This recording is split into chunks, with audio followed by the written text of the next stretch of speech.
Hello students, welcome to A B classes. आज के video में हम लोग समझेंगे रेजिस्टेंस के बारे में। रेजिस्टेंस क्या होता है, कैसे इसको डिफाइन किया जाता है, रेजिस्टेंस के कौन कौन से फैक्टर होते हैं, टेम्परेचर का इस पर क्या इफेक्ट होता है और टेम्परेचर कोएफिशिएंट किसे कहते हैं। इस सब के सब टॉपिक आज हम लोग रेजिस्टेंस से रिलेटेड कवर करने वाले हैं। आप लोग समझने के लिए वीडियो पूरा देखें और जो मैं समझाता हूं उसको ध्यान से सुने, समझ में जरूर आएगा। तो चलते इसकी शुरुआत करते हैं। अब आप लोग ध्यान से सुनेंगे क्योंकि बहुत सारे स्टूडेंट्स क्या करते हैं, जैसे ही मैं समझाना स्टार्ट करता हूं वो लोग जो पीछे लिखा हुआ है उसको पढ़ने लगते हैं और जो मैं समझाता हूं वो नहीं सुनते हैं, उससे उनको सही से समझ में नहीं आता। लेकिन आप लोग ऐसा नहीं करेंगे। आप लोग सबसे पहले जो मैं समझा रहा हूं उसको ध्यान से सुनेंगे, फिर लास्ट में जो लिखा हुआ है उसको मैं पढ़ के सुनाऊंगा और समझाऊंगा भी। तो सबसे पहले यहां पर जो रेजिस्टेंस लिखा हुआ है आप देख सकते हैं, क्या लिखा है, रेजिस्टेंस। कोई बोलता है रेजिस्टेंस क्या है, तो हमें एक जवाब देना है। रेजिस्टेंस क्या है? किसी मटेरियल की ऐसी फिजिकल प्रॉपर्टीज है जो अपने में से करंट को फ्लो नहीं होने देती या उसको रोकती है या उसको रोकने का प्रयास करती है। क्या समझ में आया?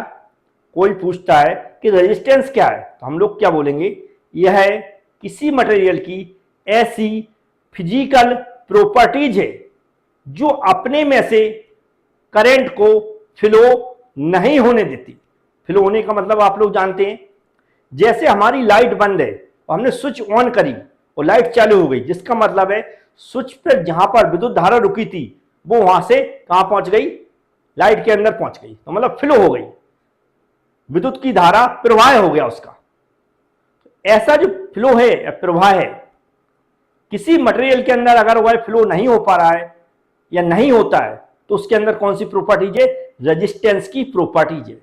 जैसे आपने देखा होगा, प्लास्टिक देखी होगी, कांच देखा होगा, रबड़ देखी होगी या फिर सूखी लकड़ी देखी होगी। इनके अंदर करंट फ्लो नहीं होता है। जब भी हम कोई काम करते हैं तो जो प्लास लेते हैं उसके अंदर प्लास्टिक चढ़ा रहता है, प्लास्टिक चढ़ा रहता है और प्लास्टिक उसको पकड़ के, प्लास्टिक वाला जो हैंड होता है, हम काम करते हैं तो हमें करंट नहीं लगता है, जिसका मतलब है वो करंट को रोकता है, करंट को आगे बढ़ने से रोकता है, करंट का आगे फ्लो होने से विरोध करता है। तो प्लास्टिक के अंदर कौन सी प्रॉपर्टीज हुई? रेजिस्टेंस की प्रॉपर्टीज हुई, जिसकी वजह से हमें करंट नहीं लग रहा है। सूखी लकड़ी से हम तार पे, जो नंगे तार होते हैं, उसको ऐसे टच करके हिलाते हैं और हमें करंट नहीं लगता, जिसका मतलब है जो करंट है वो सूखी लकड़ी के अंदर फ्लो नहीं हो रहा है। क्यों नहीं हो रहा? क्योंकि सूखी लकड़ी के अंदर एक ऐसा गुण है, एक ऐसी विशेषता है, एक ऐसी प्रॉपर्टीज है कि उसके अंदर जो करंट है वो फ्लो नहीं होता है। ऐसे कांच होता है, रबड़ होती है और बहुत सारे मटेरियल हैं जिनको अभी मैं बताऊंगा। लेकिन अभी हमें क्लियर हो गया कि रेजिस्टेंस का नॉर्मल मीनिंग देखें तो विरोध करना है, और इलेक्ट्रिक रेजिस्टेंस की बात करें तो इलेक्ट्रिक रेजिस्टेंस देखें तो किसी मटेरियल की ऐसी विशेषता है, ऐसी फिजिकल प्रॉपर्टीज है जो अपने में से करंट को फ्लो नहीं होने देता, करंट को फ्लो होने का विरोध करता है। तो पहली बात क्लियर हो गई। अब यहां पर क्वेश्चन आता है कि इसका विरोध करता है तो हम इसका यूज कहां पर करते हैं या क्यों यूज करते हैं? ऐसे बहुत सारे क्वेश्चन आते हैं। बिल्कुल एक एक वर्ड समझेंगे, बहुत अच्छे से आपको समझ में आएगा। जैसे यहां पर आपको एक सर्किट बनाया है, दिख रहा होगा सर्किट, यहां पर एक रजिस्टर लगा हुआ है, दिख रहा है रजिस्टर।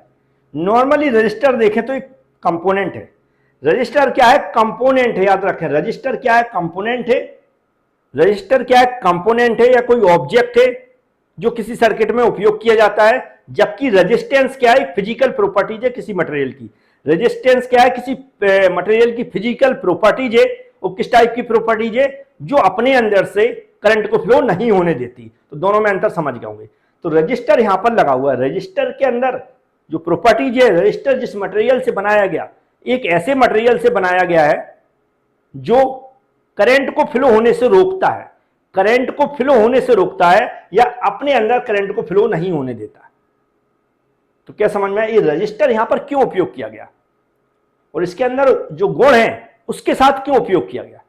तो यहां पर होता क्या, मान लिया हमने रेजिस्टेंस नहीं लगा रहा है, यहां पर समझना ध्यान से, हमें एक बल्ब को जलाना है, इस बल्ब को जलाना है और हम जलाने के लिए बैटरी का यूज कर रहे हैं, बैटरी का यूज कर हमने बैटरी से बाहर जोड़ दिए, देख रहे हैं हमने प्लस से इधर कर दिया, माइनस से इधर कर दिया और स्विच में यहां से जोड़ दिया, स्विच को चालू करेंगे जलेगा। हमने मान लिया थोड़ी देर के लिए ये रेजिस्टेंस का उपयोग हम नहीं कर रहे हैं, ये नहीं लगा हुआ, सीधा बाहर लगा हुआ है, डायरेक्ट बाहर लगा हुआ है। अभी डायरेक्ट बाहर लगा हुआ है और जैसे हम स्विच चालू करेंगे तो इसमें एकदम से करंट फ्लो होगा। हो सकता है करंट ज्यादा हो तो ये बल्ब क्या हो सकता है, फ्यूज हो सकता है या खराब हो सकता है, फ्यूज या खराब हो सकता है। क्यों? क्योंकि टोटल इसके अंदर जो करंट वोल्टेज जनरेट हो रहा है वह करंट के रूप में पूरा का पूरा इसके अंदर चला जाएगा और इसकी क्षमता इतनी है नहीं है कि जो उतने करंट को झेल सके या उतना वोल्टेज सहन कर सके, तो फ्यूज हो जाएगा। कई बार हमने घरों में भी देखा होगा, बल्ब एकदम से तेज लाइट हो जाती है तो वो फूक जाता है, जिसका मतलब है कि जितनी उसकी क्षमता थी, जितने उसको वोल्ट का था, उससे ज्यादा वोल्ट का करंट आ गया और वो वहां पर फ्यूज हो गया। ऐसा ही स्थिति बनती है। तो जो सर्किट यूज करते हैं, जैसे टेलीविजन है, हमारे कंप्यूटर हैं, बहुत सारे इलेक्ट्रॉनिक्स आइटम है जिनके अंदर सर्किट बनता, तो वहां पर अगर ऐसा हो गया तो हमारी पूरी मशीन फूक जाएगी, पूरा कंप्यूटर सब कुछ खराब हो जाएगा। तो वहां पर क्या होता है कि जिस इक्विपमेंट की जितने करंट की आवश्यकता है, एग्जांपल मान लेते हैं बल्ब है, ये मान लेते हैं हमारा 9 वाट का है, तो 9 वाट के करंट को फ्लो यहां पर कराना है। तो हम क्या करेंगे, क्योंकि इसका करंट हम जान रहे हैं, इसका वोल्टेज ज्यादा है और यहां पर फ्लो होना है, हम क्या करेंगे, एक यहां पर ये रजिस्टर लगा देंगे। क्या कर देंगे, रजिस्टर लगा देंगे। अब रजिस्टर जिस मटेरियल का बना हुआ है उसके अंदर कौन सा गुण है, करंट को फ्लो होने से रोकता है। करंट को फ्लो होने से रोकता है, लेकिन अलग अलग टाइप के मटेरियल होते हैं, इसको ऐसे बनाया जाता है, रजिस्टर को ऐसे बनाया जाता है, इसमें वो मटेरियल तो यूज किया ही जाता है जिसके अंदर करंट को फ्लो होने से रोकता है या जिसे हम रेजिस्टेंस बोलते हैं।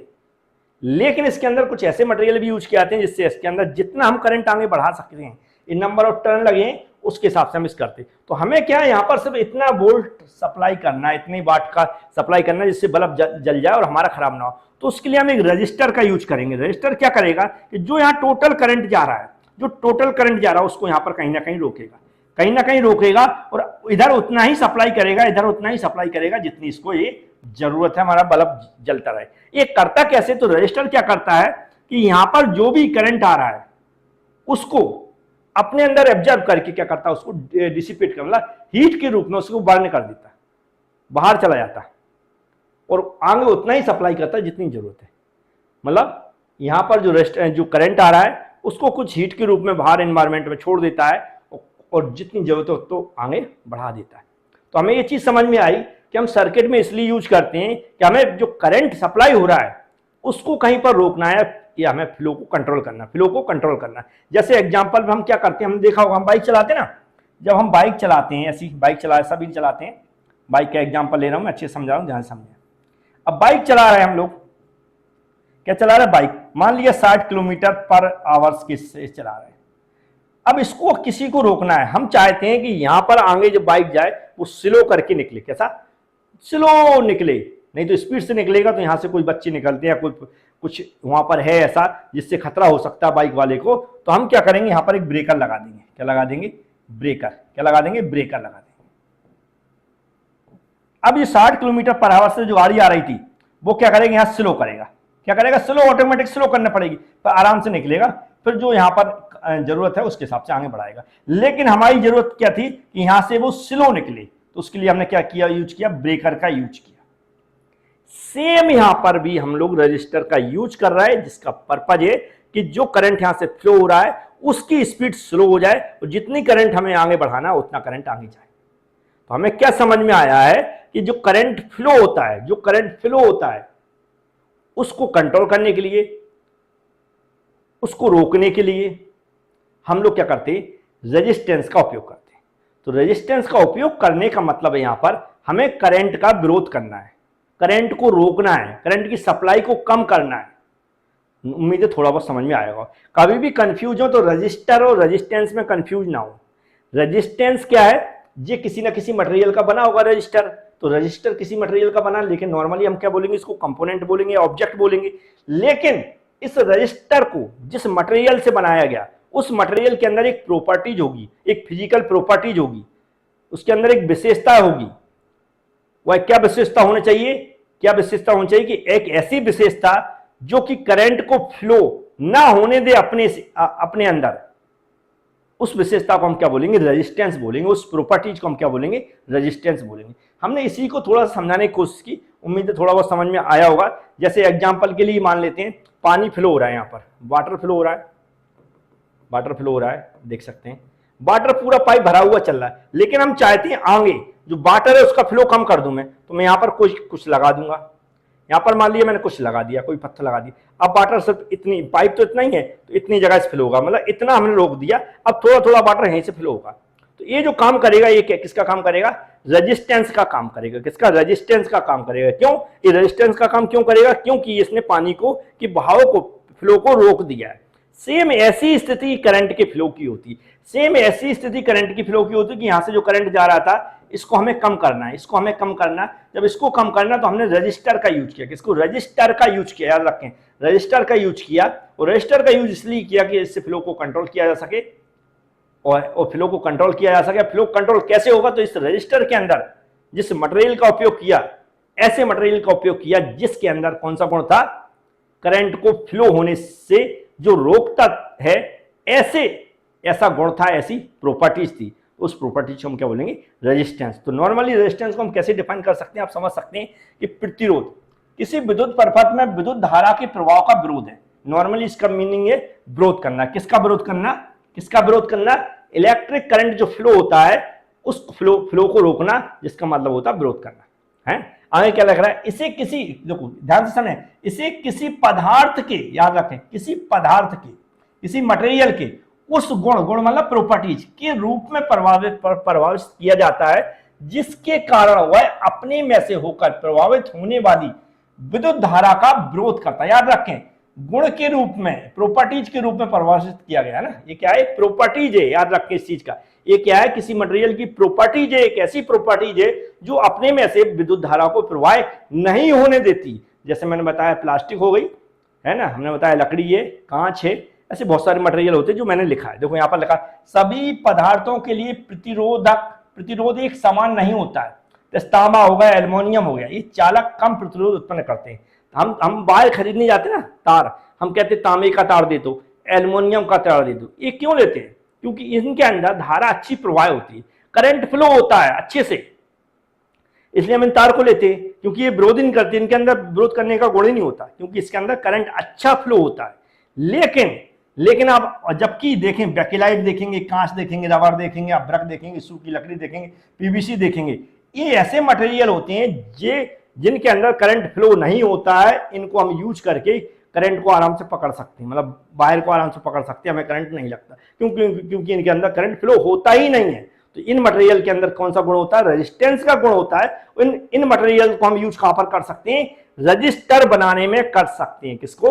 रजिस्टर बनाने में कर सकते हैं। और रजिस्टर का उपयोग किया जाता है फ्लो को, जो करंट है उसके फ्लो को कंट्रोल करने के लिए, उसको रोकने के लिए। तो नॉर्मली हम लोग ऐसा ही बोलते हैं, हमेशा आपने लिखा देखा होगा। रेजिस्टेंस क्या है? जो भी हमारा करंट है, विद्युत धारा है, उसका प्रतिरोध करता है, उसको रोकने की कोशिश करता है, क्या कर सकते हैं? उसको रोकता है। इसलिए यहां पर एक वर्ड क्लियर लिख दिया, इसको ध्यान से दें। क्या है? किसी मटेरियल का गुण है या किसी मटेरियल की प्रॉपर्टीज है। उम्मीद है थोड़ा बहुत आपको समझ में आ गया हो, जैसे मैंने समझाने की कोशिश की। अब क्या है? तो ऐसे बहुत सारे आपने रजिस्टर देखे होंगे, लगे, देख रहे हैं ये रजिस्टर लगे हुए हैं। अभी इतने सारे लगे रहते हैं, ये क्यों लगे रहते हैं? इनका अलग अलग देख रहे हैं, अलग अलग जो इसकी यूनिट रहती है उसके हिसाब से इनका अलग अलग कैपेसिटी रहती है, अलग अलग क्षमता रहती है। क्योंकि इसकी यूनिट ओम्स रहती है तो अलग अलग रहती है। अब अलग अलग टाइप से यूज किए जाते हैं रजिस्टर यूज किए जाते हैं। क्यों किए जाते हैं? क्योंकि हमें करंट को किस इक्विपमेंट में या किस कंपोनेंट में कितना फ्लो कराना है, उसके हिसाब से फ्लो को कंट्रोल करने के लिए हम लोग ऐसे रजिस्टर का यूज करते हैं। फ्लो को कंट्रोल करने के लिए ऐसे रजिस्टर का यूज करते हैं बहुत सारे, इस तरह के सर्किट में, जो आपने देखा होगा इस तरह के सर्किट में यूज करते हैं, है ना। अब जब हम लोग इलेक्ट्रिकल ब्रांच होती है हमारी, तो वहां पर बहुत सारा डिटेल में पढ़ाया जाता है, तो हम लोग वहां पर सीखते हैं। लेकिन अभी हमें इतना ही सीखना है, एक सर्किट में यूज करते हैं जहां पर हमें करंट को कंट्रोल करना है, करंट की सप्लाई को कम करना है, वहां पर हम लोग इस तरह के रजिस्टर का यूज करते हैं, है ना। यहाँ पर क्या लगा? किसी पदार्थ द्वारा प्रदान किए जाने वाला प्रतिरोध जितना अधिक होता है उस पदार्थ से होकर इलेक्ट्रॉनों या विद्युत धारा का प्रवाह उतना ही कम होता है। ये कह रहा है नॉर्मली कि जितना रेजिस्टेंस ज्यादा होगा, जिस मटेरियल का जितना रेजिस्टेंस ज्यादा होगा, वह अपने अंदर से उतनी धारा या कह सकते उतना ही करंट को कम फ्लो होने देता, या कम फ्लो होने देता। प्रतिरोध के गुण का उपयोग कंप्यूटर, मदरबोर्ड, टेलीविजन, जो भी ऐसे बहुत सारे इक्विपमेंट होते हैं, खासकर इलेक्ट्रिकल या इलेक्ट्रॉनिक्स इक्विपमेंट, उनमें यूज किया जाता है। ये भी आपको समझ में आ गया होगा, ध्यान से सुनना। अब हम इसकी कैलकुलेशन की बात करेंगे, इसके फॉर्मूले की बात करेंगे। तो हम जानते हैं जो प्रतिरोध होता है उसकी यूनिट क्या होती है, ओम होती है। ऐसा यूनिट क्या होती है, ओम होती है। तो हमें याद रखना इसकी यूनिट क्या होती है, ओम होती है। इसको जो जिस सिंबल से ग्रीक जो दिख रहा है ओमेगा, इसको क्या बोलते हैं, हम ओमेगा बोलते हैं। ये ओमेगा से इसको डिनोटेट किया जाता है, इससे इसको दर्शाया जाता है। तो और इसको आर से भी कभी कभी लिख देते हैं। फिर क्या लिखा यहां पर, किसी पदार्थ का प्रतिरोध 1 ओम होता है। अगर किसी पदार्थ का प्रतिरोध 1 ओम है, कितना है, 1 ओम है, तो उसको हम क्या बोलेंगे कि उसके अंदर 1 वोल्ट के वोल्टेज पर उस पदार्थ से 1 एम्पियर की विद्युत धारा प्रवाहित होती है। याद रखें ना, क्या कह रहा है, अगर 1 ओम की बात हो रही कि 1 ओम है उसके अंदर रेजिस्टेंस, तो उसके अंदर ये समझ लो कि 1 वोल्ट के वोल्टेज पर उस पदार्थ के अंदर 1 एम्पियर की विद्युत धारा प्रवाहित हो रही है। अब इसका फॉर्मूला देखें, हमने एक सर्किट नॉर्मली बना लिया कि एक भी हमने मान लिया वोल्टेज है, आई इसके अंदर करंट फ्लो हो रहा है, आर क्या रेजिस्टेंस है। तो जो हमारा ओम्स का नियम है, किसका नियम है, जो ओम का नियम है, ओम का नियम कहता है, ओम का नियम कहता है जो रेजिस्टेंस है, रेजिस्टेंस ये डायरेक्ट प्रोपोर्शनल होता है किसके, वोल्टेज और करंट के अनुपात की। वोल्टेज और करंट के अनुपात के डायरेक्ट प्रोपोर्शनल होता है, समानुपाती होता है। क्या विद्युत धारा टर्मिनलों के स्रोत के बीच की वोल्टेज के समानुपाती होता है। क्या कह रहा है, विद्युत धारा टर्मिनलों के सिरों के बीच के वोल्टेज के समानुपाती होता है। इस अनुपात को हम ओम के नियम द्वारा दर्शाते हैं। यहां पर दिख रहा है आर समानुपाती क्या होता है, वोल्टेज अपॉन करंट। क्या होता है, voltage upon current, voltage upon क्या हो जाएगा, करंट,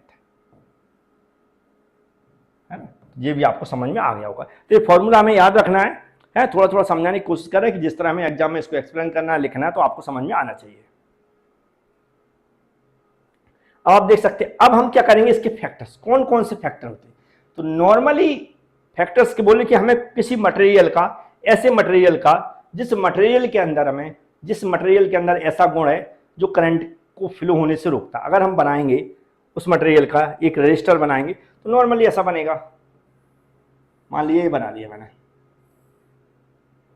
इसकी कुछ ना कुछ लेंथ होगी, मान लिया मैंने एल क्या लेंथ है, होगी जरूर कुछ ना कुछ लेंथ, इसका कुछ ना कुछ क्रॉस सेक्शन एरिया होगा, हमने मान लिया ए क्या है, एरिया है, होगा। अब जब मटेरियल है तो मटेरियल है, इसकी कुछ ना रेजिस्टिविटी होगी, इसना कुछ ना क्या होगी, रेजिस्टिविटी होगी, रेजिस्टिविटी होगी।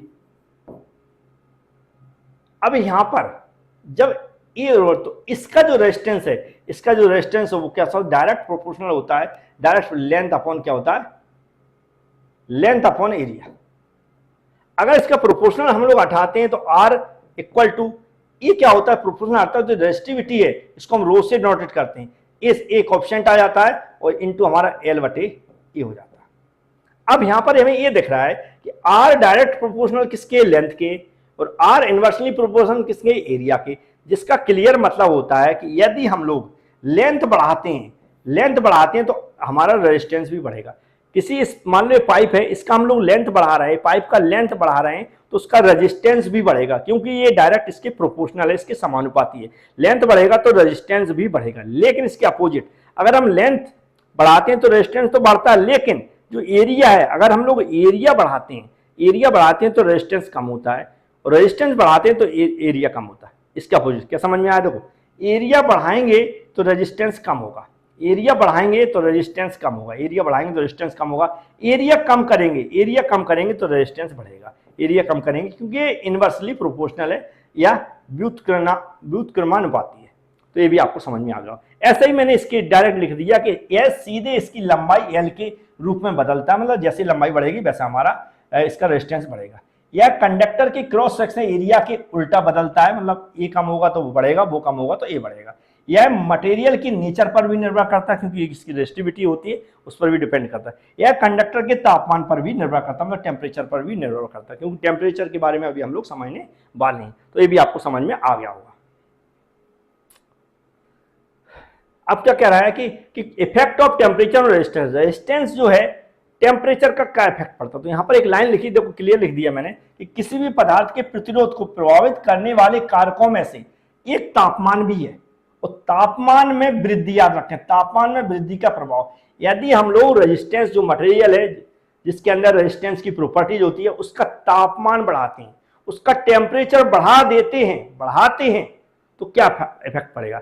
अगर किसी मटेरियल का हम टेम्परेचर बढ़ाते हैं जिसके अंदर रेजिस्टेंस की प्रॉपर्टीज है, तो शुद्ध धातुओं के, खासकर शुद्ध धातुओं के प्रतिरोध जो बने रहते हैं को बढ़ाने के लिए क्या है, शुद्ध धातु रहते हैं, यदि हमें उसका रेजिस्टेंस बढ़ाना है, शुद्ध धातुओं के रेजिस्टेंस बढ़ाना है, प्योर मेटल्स के रेजिस्टेंस को बढ़ाना है, तो उसके टेम्परेचर को बढ़ाना पड़ता है। टेम्परेचर बढ़ाएंगे तो जो हमारी प्योर मेटल्स हैं उनका रेजिस्टेंस बढ़ेगा। जैसे कार्बन है, इलेक्ट्रोलाइट, मतलब यहां पर बढ़ेगा, कार्बन हो गया, इलेक्ट्रोलाइट हो गया, विद्युत रोधक के प्रतिरोध को कम करने के लिए। तो यहां पर कम करने के लिए अगर हमें ऐसे कुछ मटेरियल है, कार्बन है, इलेक्ट्रोलाइट्स है, विद्युत रोधक हैं, जो भी इंसुलेटर है, इन सब के जो हमें टेम्परेचर, जो रेजिस्टेंस कम करना है, इन सब का रेजिस्टेंस कम करना, क्या करना, रेजिस्टेंस कम करना, तो इनको टेम्परेचर बढ़ाना पड़ेगा। और यदि मिश्र धातु हैं, मिश्र धातुओं के प्रतिरोध को बढ़ाने के लिए, मिश्र धातुओं के प्रतिरोध को बढ़ाने के लिए टेम्परेचर बढ़ाना। यदि ऐसा मेटल है जो 2 या 2 से अधिक धातुओं से बना है, उसका हमें रेजिस्टेंस बढ़ाना है, उसका हमें रेजिस्टेंस बढ़ाना है, तो उसका टेम्परेचर बढ़ाना पड़ेगा, या उसका टेम्परेचर बढ़ता है तो उसके साथ रेजिस्टेंस भी बढ़ता है ना। तो इसका क्या होगा, यहाँ पर रेजिस्टेंस बढ़ेगा लेकिन कम बढ़ता है, थोड़ा बढ़ता है, याद रखें मिश्र धातुओं को थोड़ा बढ़ता है टेम्परेचर बढ़ने पर। तो ये भी आपको बहुत अच्छी समझ में आ गए होंगे। अब हम बात करते हैं टेम्परेचर कोएफिशिएंट। कोएफिशिएंट टेम्परेचर क्या होता है, ये बेसिक है, थोड़ा सा इसको हम पढ़ के सुना देते हैं और समझा देते हैं। क्या लिखा, मान लीजिए 0 डिग्री सेल्सियस पर R डिग्री प्रतिरोध वाले धातु के चालक को 1 डिग्री सेल्सियस पर गर्म किया जाता है। मतलब ये बता रहा है कि इतनी डिग्री से एक प्रतिरोध है, टेम्परेचर इतना है, उसका प्रतिरोध R है, अगर उसको हम गर्म करते कितने 1 डिग्री सेल्सियस पर, तो क्या होगा, इस तापमान पर प्रतिरोध का मान RT है, उसका तापमान पर प्रतिरोध का मान कितना हो जाएगा, RT हो जाएगा।